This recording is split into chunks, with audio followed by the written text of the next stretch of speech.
What up, though? Blessings to all. It's Tinman podcast. I'm blessed and honored to have a good friend of mine. His name is Clark.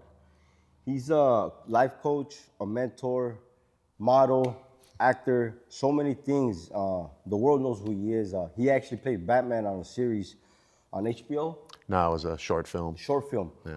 And he has a podcast as well. And this man has been a good man to me since day one, man, since I met this dude. And he's 60, what? 61. 61, and got abs like no other, you know what I mean? And we're gonna talk about his struggles, his life, and what he does now, and who he helps now.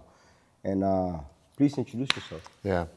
So, like you said, I'm a fitness guy. I've been in the fitness industry for my entire career. It's all I do.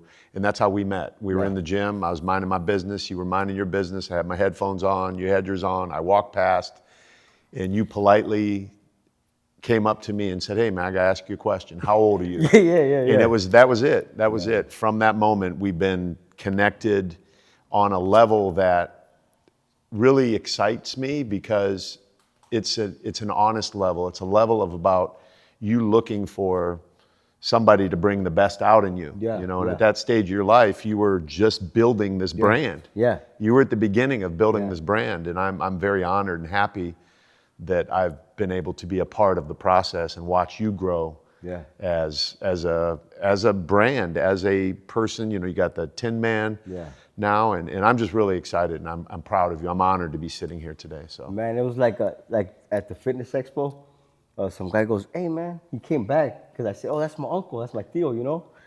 And he was like, "Hey, can I ask you a question?" I was like, "Yeah." He's like, "Hey, how's Clark your uncle?"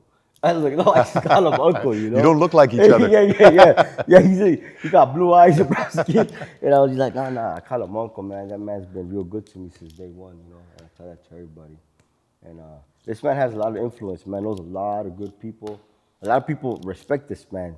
When he goes to certain places, you're just like, damn, well, that's Clark. And people they glue to you. So you have that same influence. When we were at the Fit Expo and we ran into each other, I kind of took a step back and was observing you and how you were operating in there, seeing you with people, taking photos, people approaching you, and you taking time to encourage people. And that's the thing with influence. People think they don't have influence, or they're not an influencer because they don't have a certain number of followers. But you have influence over the people in your circle, starting with your daughter, starting with your friends at the gym, and people that you worked with. It grows out from there, and you've been consistent in that. And it's just exciting for me to watch that, because that's why I exist now in this world, to connect with people who I believe God meant for me to connect with, and then pour in whatever I can pour into. So the fact that you call me uncle, that as most people would know, is a term of respect. Yeah. Unc, right? And Deal. So I'm just grateful for the opportunity to be in the position I am in life, to be able to have influence. And I'll tell you this, and I'm going to tell you guys why, because for me, when somebody introduces me to their family, it's a big deal. I think people take that lightly. I think people are like, "Oh, come to the house. Hey, homie, that's your home. That's your roof. That's your peace." You know what I'm saying? And when I met your wife, your son, and I was just like, damn. And when you took me to the ranch, I was like, man, he called me and he was like, "Hey, are you busy?" I was like, "No, why?" "Yeah, you want to go somewhere with me?" And I was like, "Yeah." So we drove. It was himself, his son Mitch, and myself. And we met all these incredible people, man. Navy SEALs, CIA contractors, Bedros Cooling, Tim Grover. Tim Grover, Tim Kennedy, Michael Chandler, and so on, that people that were there that day. The Diesel Brothers. I was so excited to meet the Diesel Brothers. I was like, "Oh shit, I'm an iron worker," you know? And it was just cool, man. That man took me to that place, and forever grateful, man. You should have seen me for like a week. I was just like bragging about that shit, man. And he just said, "Are you busy?" And I was like, man, this man's taking me to a place where he got invited. And he took his son, and he brought me. So I met his wife. To me, it's different, you know what I'm saying? I take that to the heart. And that's why I have a lot of love for you, a lot of respect, and I admire what you do as a person, as a man. and you're fucking 60 years old, man, and you fucking look like no other. Like, tell us a little bit, like, what you do, man. Like, how's your day? Like, what's it consist of? So first of all, with respect to my family, Mitch still asks about you to this day. He's like, hey, where's Cisco the homie? Where's Cisco the homie? You know, he respected you right out of the gate. And that means a lot to me as a father for my son to see someone that I introduced to him and knows that that person can add value to his life. So it's the trickle down effect. Right? But what I do is, you know, I'm a fitness guy, been in the fitness industry for my entire professional career. I do some acting, and I just live off of this brand right here. And at the age of 61, I feel like I'm more valuable now than I've ever been in my entire career.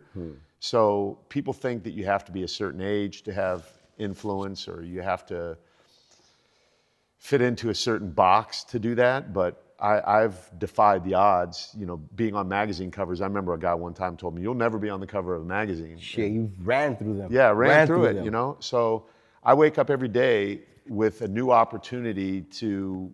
You're up early. I'm up early, and I'm excited. This guy has an ice bath in his house. Yeah. He has an ice bath. I got the ice bath, I got the hot tub, the red light, sauna, the steam, the red light, all of it. And I use it, but you know, my day is just whatever God has for me on that day. There's a scripture in the Bible that says, this is the day that the Lord has made, and I will be glad and rejoice in it. And I try and live that way more now than ever because of my diagnosis that I had, and I'm sure we'll talk about that. But, so after this, I had to speak at a mastermind event, and then after that, I get on an airplane to fly to Austin to speak at an event. Then from Austin, I go to New York to speak at an event. And then I go to LA, and then I'm gonna take a break and go to Ohio and see my family. So every day is different for me, but it all revolves around my passion to do what I do. Like, I love what I do, bro. I mean, there's not a day that I don't wake up going, I get to go hang out with my guy Cisco and shoot a podcast. Yeah. Since the day you called me the other day, I was looking forward. I'm like, I'm coming through. We're gonna do this, man. Yeah. And I told Jordan, I was like, hey, we gotta get Clark on there, man. Clark's like, he's a big deal. And it's crazy. He coaches men over 40. He has Zoom calls. He talks to his guys like every other coach, right? But at 60 years old, man, people are like, damn, is he normal? He has a poster in his garage. Remember the what's it called? The New Theory of Evolution. The New Theory of Evolution, right? The original one. He has one of himself. How he changes. Yeah. And I feel like as he gets older, he just gets better. Well, we get tighter. Yeah, so that ad was for EAS, which was the biggest supplement brand in the 90s. Yeah. And they had me get fat and then get in a little bit better shape like the Evolution guy. Yeah. And 26 years later, I connected with the photographer who shot that. It was on a white cyc wall like this. Everything was just dialed in perfectly. 26 years later, we took the 5th shot in that progression, and I looked better 26 years later than I did. You hear that? Yeah. 26 years later. Yeah, so it's possible for anyone to get better as they age. That's the number one excuse I hear people say, well, I'm old, I haven't worked out in a while. Whatever the excuse is, that's all it really is. You just have to decide that that's what you want to do, and then live with intention. I did a live yesterday on my coaching group, and I talked about being intentional with everything you do. Every rep in the gym is intentional to make that bicep grow. Look at those guns. So, and you know, the food you eat should be intentional. The conversations you have should be intentional. Otherwise, you miss out on opportunities to grow and be better. And I'm not saying I'm better than anyone else's worse. I'm saying that I've refined this over the years to the point where I can wake up and choose the energy that I want to walk in. Like driving here, if people saw me in my car when I was driving to do something like this, they would think I was a madman, because I'm clapping, I'm screaming, I'm like, let's go, I'm Clark Bartram, I'm funny, I'm strong, I'm witty, I'm powerful, I'm confident, you know, and all of these things because I owe you my best. I can't walk in here and not walk in like God sent me. You are the best. Like, this man has so much energy. I'm just like, damn. Have you seen this guy play sports? This guy he does tricks with the football. You were in the Marine Corps, right? Yeah, I was Marine. Yeah, and down the road.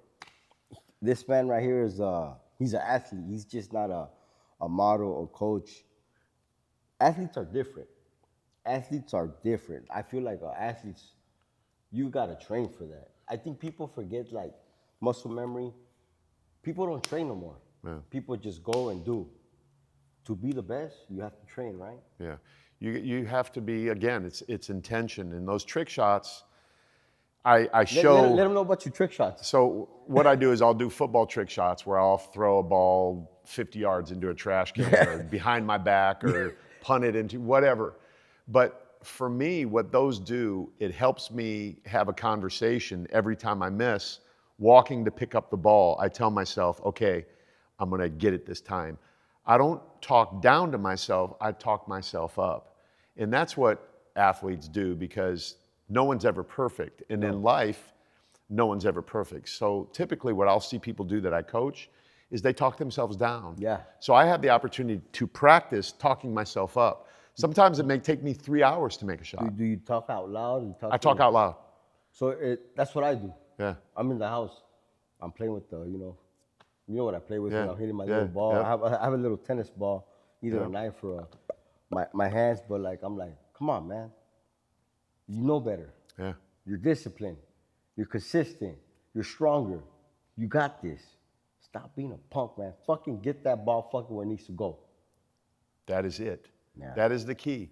So any situation in life, if you were able to do that, it will make the situation better than doing the opposite. How big is self-confidence, George? It's huge. So I love, there's a quote from Deion Sanders. I heard him say, That man is wise. he's wise. Dog, that man is wise. He said, don't let my confidence offend your insecurity. He ain't lying. Right? That man played 2 sports. He was a pro in 2 sports. 2 sports. So his confidence offends other people's insecurity because they see him and they don't know what it's like to get to that level of self-belief. Yeah. And that comes partly with age. It comes a lot with ability, right? That guy just had a God-given gift. But had he not practiced it like you had talked about earlier and been consistent with it and talked himself up, he never would have been able to play a football game in one day, get in a helicopter and go play a baseball game that same day. Does he have rings in two sports? Yeah. Yeah. You know what I love about Deion Sanders? His little, when he grab the ball and he do that little dance. Remember that Yeah. little dance? Oh yeah. Yeah. Down, going into the end zone. He go like, Yep. Yep. and Tag him in this, man. I want Deion. yeah. He'll do the little. He'll get the football. Yeah. Yeah. But like that's how I see. That's you, more bro. like the icky shuffle there. yeah. But like I see you like that, man. Like I see you like, you push people. I seen you with all your men, man. Like I've been on your Zoom calls. Yeah. This man has called me and I've been a guest on the Zoom calls and I'm just like, I'm honored. I'm like driving back home from the gym and I get a call from Clark. He goes, hey, you got time? I'll be like, yeah. Oh, I'm gonna Zoom call you right now. And I'll be like, man,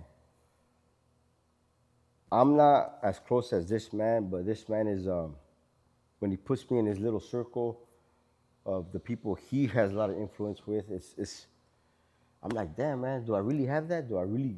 And this man gives you that. This man gives you that all day long because he doesn't say, oh no, he just puts you in there. Go ahead, you know? And that's, I feel like a lot of people lack, because I feel like a lot of people want the shine for themselves, you know? Yeah. And you know, like at the gym, everybody knows you, you know? Everybody at the gym knows you. That's home. Yeah. And you do so much for everybody. And let us know a little about like your little dark times, man. Yeah. Like, what got you into fitness? Obviously you've been in shape since you were young. So what's your favorite thing to do? Like, what do you do? What do I do for fitness or just? Just fitness. Yeah, fitness. You know, I just, consistency is the thing that I hang my hat on. Yeah. Right? I don't have a favorite exercise, favorite workout, favorite meal, any of He that. doesn't. He You just know. go in there and do whatever. I just go in there, I just show up because it all comes out in the end, right? Yeah. But you had mentioned darkness. Let's get to that because I know that that's a lot of what you focus on in your podcast. For the last 2 years, I've been dealing with a cancer diagnosis. Yeah. So hearing that your doctors say we found cancer is a pretty sobering thing to hear. And what I did in that moment, and again, I'm not acting like I'm any better than anyone else. How does that feel? It it felt to me empowering, as weird as that might sound. Yeah.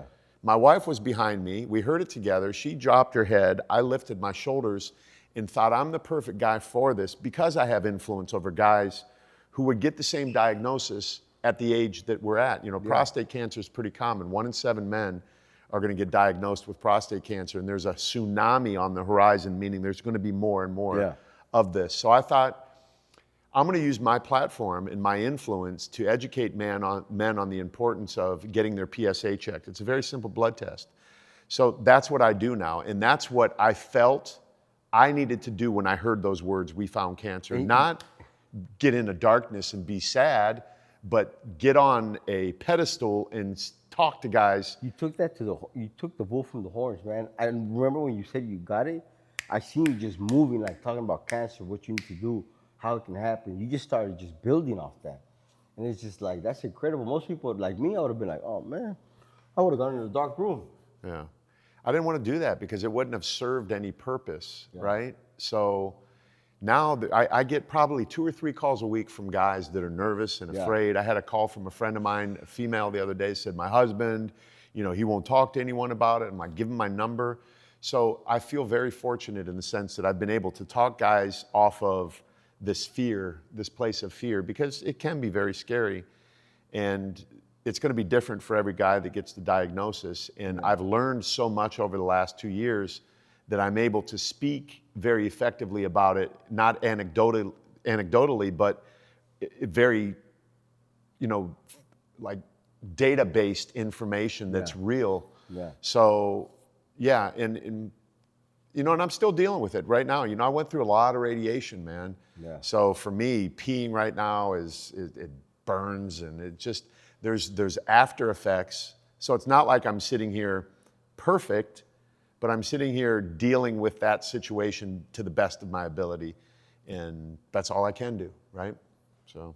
And it's crazy because, man, I'm telling you, this man, like, sometimes I'll be like, we'll be at the gym and he'll be like, I'm just gonna come and do some cardio, you know? I'm like, dude, how does this man stay so fit? But if you see pictures of this man when he was younger and he was on the magazines, still is, there's no difference. There's no difference.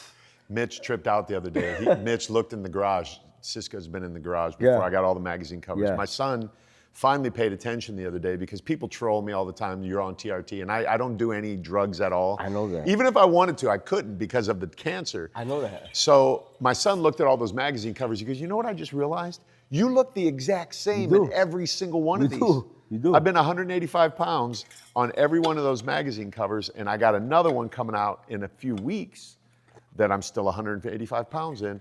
And the guy that shot me, Michael Nephew, shot me 30 years ago, and he's like, dude, you look identical to what you looked like back then. His hair's just a little different. Yeah, my hair was blonde back then. And he had a little comb over. Yep. But besides that, I feel like you look better. You look way better. I feel like it too. You know, I feel like it too. I feel like as you get older, your skin gets tighter. Yeah. Yesterday I worked out a little bit at the house, right? And I was like, damn, I got a good ass. I ate rice and almonds right before I worked out. I got a good ass pump. I was like, damn. There you go. But then I was like, I remember because I'm like, Clark works out at his house and he just does like simple movements and probably just goes to the gym and do cardio and he stays the same. Yeah. And I feel like that's the secret. Like, as long as you're consistent and your diet. You're always talking about diet, and people that don't know about diet, how important is diet? It's all of it, right? So I have 5 principles that I teach my guys that I coach: mindset, meals, movement, community, and integrity. So the mindset goes above everything else. I got the coin. Yeah, yeah, that's right. I gave you the coin. Yeah. So the mindset goes above everything else, because if I put you on a nutritional program and you can't get your mind wrapped around, I need to do this forever, then you'll never be consistent with it. Yeah. But if you miss one or the other, I would say don't miss a meal and miss a workout. Yeah. Right? There you go. Don't miss a workout and screw up a meal. Yeah. Most people double down on their misstep. So if they like, okay, I'm not going to train on the weekend, and that's when their cheat days are. Yeah. So you're not working out and you're eating like crap. That makes no sense. Yeah. So eat good when you're not working out. Yeah. I have a question. before all this, before everything became Clark, like, what was the hardest stage in your life where you were just like, man, what am I gonna do with myself after the military? What made you like get into like? How did you become your brand, like the brand that you have? Yeah. So the hardest part of my life was the growing up part. That's why Yeah. I joined the Marine Corps. Yeah. Because I needed to get out of Canton, Ohio. Yeah. I love it there. It's where my people are and all that, but I needed a way out. So the Marine Corps was the way out. When my EAS came, the end of active service is what they call it, I needed a job. So right over here on El Camino Real, I walked into a family fitness center and there was a guy by the name of Danny De La Rosa, phone number 439-4404. I'll never forget it. Yeah. He interviewed me and he brought me back in like 4 times. Come back and I'll hire you. Come back and I'll hire you. On like the 5th time, I was filling out an application at Grand Tree Furniture Rental out in Oceanside. And they said, where do you work? I'm like, okay, this fool keeps telling me to come back. He's going to give me a job. I work at Family Fitness Center for Danny De La Rosa, and I wrote that number down. So I walk in the 5th time, and this guy's like, oh, I like you, dude. I like the fact that you took the initiative to say you work here. So he gave me a job, and that's really where it all started for me in the whole training thing. So I built my way up from a trainer to assistant manager to owner of gyms, and then fitness cover, just gradually building up, and I'm still building up to this day. How hard is it, like, let's say your presentation, like when you meet somebody, when you present yourself, like if you're building something for people that want to build or they're doing stuff, because nowadays a lot of people want to do the coaching stuff, right? Yeah. And they feel, not everybody can be a coach. No. We all know that. But everybody, they look at the money, because coaches make good money. Mm-hmm. So like, how important is when you present yourself to somebody? How big is that? That's everything. Everything, because people are going to judge you on their first impression of you. It's just the world that we live in. Mm-hmm. So that's why I make it a point to show up like God sent me. Because if I walk in any room, anytime, not prepared, with my shoulders slumped and energy low, I'm not going to get the deal. But I get so many deals today because I show up like God sent me. Yeah. Because God actually sent me. Yeah. And it's my job to prepare myself to be there. So I look a certain way. Yeah. I pull in with the right energy because I'm talking to myself, like I said, in the car. I come prepared. I know what the subject matter is going to be. I know the brand if I'm getting a brand deal. That is 100% vital. And then the experience on top of that. I remember I tried to launch a coaching business before I was able to coach. And I got a coach to teach me how to do it, but I just wasn't there yet. So it fell flat. Yeah. And then this coaching business happened because I'm at that stage of life. There are stages of life, and I'm referred to now as a sage, someone who's older, wiser, been there, done that. Experience. And with that, you can't not do something that you're called to do. Yeah. It's impossible to run from a calling and a purpose. Yeah. And my calling and purpose is to do what I do. There's a scripture in the Bible that says, for out of the overflow of the heart, the mouth speaks. I can't not do what I do. Yeah. I would die. Yeah. Yeah. And one thing I really want to get out there is, what's your drive, Clark? What's your, I know like the business and all that, but like Clark as a man, as a husband, as a father, like how big is family to be intact? Like I know your mom just passed away not too long ago, and it doesn't matter how old you are, that's still your mom. It's my mom. Yeah, that's mom's right there. And how big is family? Family's huge. Family's huge. And you were asking a question before that, like what drives me and what keeps me going. It's pride. And people see that word and define that word wrong. Yeah. There's good pride. Yeah. It's pride of ownership. Yes. It's pride of being Mitch's dad. Yeah. It's pride of being Taylor's dad. Yeah. One of the things that really drives me and encourages me to continue to be who I am is when me and Mitch go to the beach and we throw a football. And we've done that his entire life. But I'm standing 30 yards away from my son, and I get surrounded by 20-year-old kids saying, hey man, what do you do? How do you look like that? And I'm answering these questions from kids 40 years younger than me. Yeah. But 30 yards down, my son is watching his dad. Yeah. get attention. And I know, and it brings me to tears thinking about it, I know he's standing over there going, that's my dad. That's my motherfucking dad right there. I've seen it. That's what drives me. I seen it like we went to the ranch. I told Mitch, come on. He goes, I'm gonna go over with my dad. I said, man, let's go play around for a little bit, you know?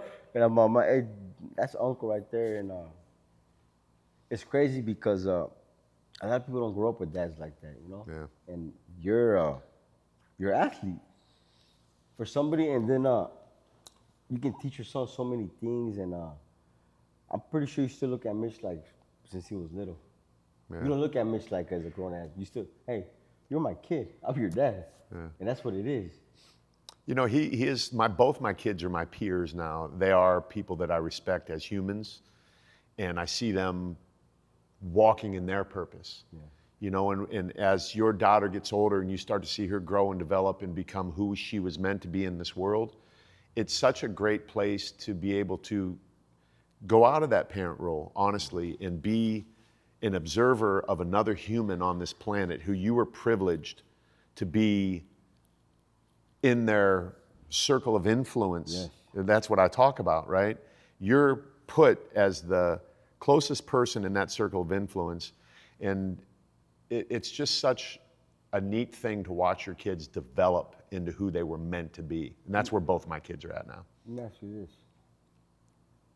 If your kids were missing, and if you'd have them in your life at that moment when you're doing the best grind of your life, you think your life would be different? Yeah, man. It's hard. It is, huh? Right, yeah. I mean, you know, I know some stuff, and yeah. You know, we put so much focus and attention and love and care because that's what we're meant to do, right? Yeah. And when something disrupts the flow of that relationship, it's painful, it hurts. It's for any man out there or woman that's going through some type of struggle, you're saying in that type of environment, what would you say? What would you do? Like, what would be your best advice to give them? be steadfast. Don't act out of character and do foolish things because you're angry, hurt, bitter, or any of that sort of stuff. Be beyond reproach. Live at a level up here because eventually that will circle back to you and everything will end up being fine. But where we get into trouble is when we act out of anger. So there's something that I tell my guys to do all the time. We need to get out of our emotion and on the balcony of our life and observe how we're acting. And if we're not acting how we know we should be, we need to correct that behavior to be that person that no one can point a finger at and go, that's why, that's what's going on. You see, blah, blah, blah. You cannot allow that to happen. And the only person that controls that is this individual right here. That's a perfect post right there. That's what you just said it's a perfect post, man. It's real. It's rare. Like, people don't see that. That's a life coach, you know, that's a mentor. That's somebody, you know, some people say, oh, it's easy. It's not easy. It's not easy, man. For somebody to understand, you gotta go through it. And I know you've been through a similar situation like that. So I know you can give so much advice to moms or dads or single moms or single dads that are missing that little cup of tea that they don't have as their children, right? And sometimes they take another route and, like, you know best, you know? Yeah. And somebody so strong like you, strong-minded, people need that. Because I feel like I always say this, the world is lost. It's getting worse. But it's up to us, the ones that know better, Yeah. to guide the village. Yeah. We got about 8 minutes. Yeah. Yeah. So, Anything else you want to touch on? no, man, I just, you know, we all have a choice in life to show up or not show up. Yeah. That's really ultimately the key is how we show up. And that's a decision, that's a choice, and that's consciousness. And I think too often we wake up in the morning and let the day direct us instead of directing the day. What was that again? Too often we wake up and let the day direct us instead of directing the day. We wake up and then the news hits us, so that gets us in a certain kind of mindset. Then we check an email and somebody says something that gets us angry. So now we've let other things outside of our choices control our behavior. I would say the biggest takeaway that anyone can take from what I do is don't watch the news. Like, don't watch the news. I've had so many debates with people, very smart people, that say, wow, well, I need to know. No, you don't. What are you going to do today when you hear that there was a war going on in another part of the world? You know that. All you can do is pray for that part of the world. There's nothing that you're going to do today, and I just use that as a generalized way of. But anytime I accidentally see the news when I turn it on, there's never, ever anything positive. Ever. So why would I allow that to enter into my existence and then let that affect how I'm going to show up? I can't afford to do that. Yeah. I don't want to do that. I want to be happy.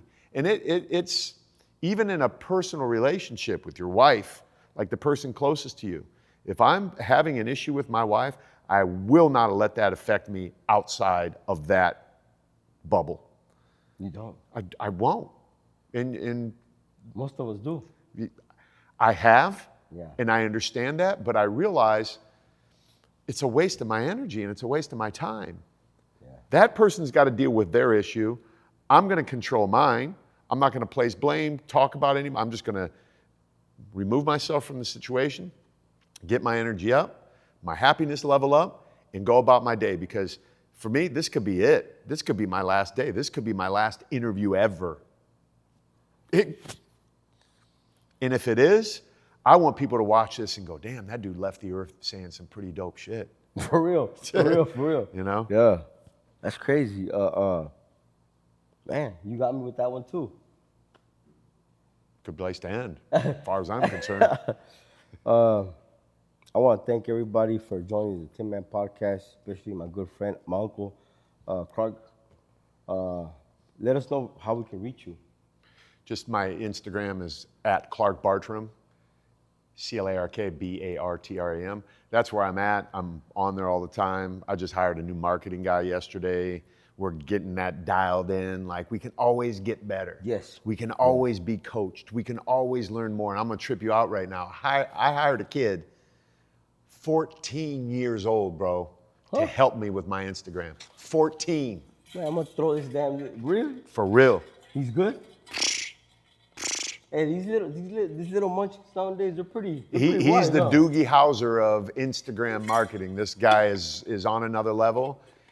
And I'm telling you, so the point in that is you never know who can add value to your life until you give them an opportunity to either prove they can or prove they can't. I'm out this bitch. Yeah, there you go. Blessings.